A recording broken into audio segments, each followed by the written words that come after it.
just finished the cardiovascular system, so now it's time to talk about the respiratory system. Okay, and so here are the objectives and outcomes for this video. Relatively straightforward, but let's go. Now I want you to think for a minute, what are primary functions of the respiratory system? And so for this class, there's three that I want you to think of. So gas exchange, so that's getting oxygen in, CO2 out of the bloodstream from the alveoli. And then obviously the direction is reversed in the tissues.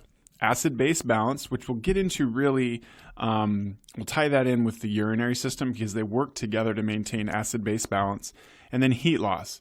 Every time you breathe out, you're losing heat, right? If you breathe on your hand, you can feel the warmth.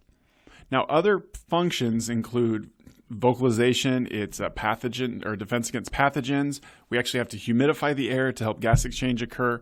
The respiratory pump, which we talked about last week, among other things. Okay, and so there's a lot of things that the lungs do, but the three main ones are gas exchange, acid-base balance, and heat loss. Now, when it comes to accomplishing these things, there are several processes that occur to make this happen.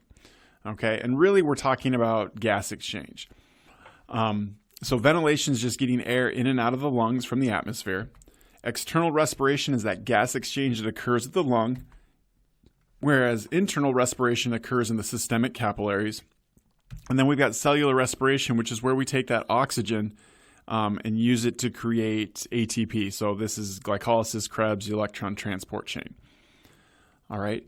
Now we can get a little more specific and we say pulmonary ventilation, which is essentially the same as ventilation. I mean, you look at the definitions, they're the same. Then you've got inspiration, which is when we get air into the lungs, and expiration when we get air out of the lungs.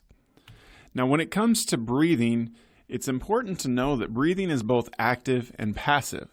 Now, when we're talking about active, if we say a process is active, we're talking about it requires muscle contraction. So inspiration is active.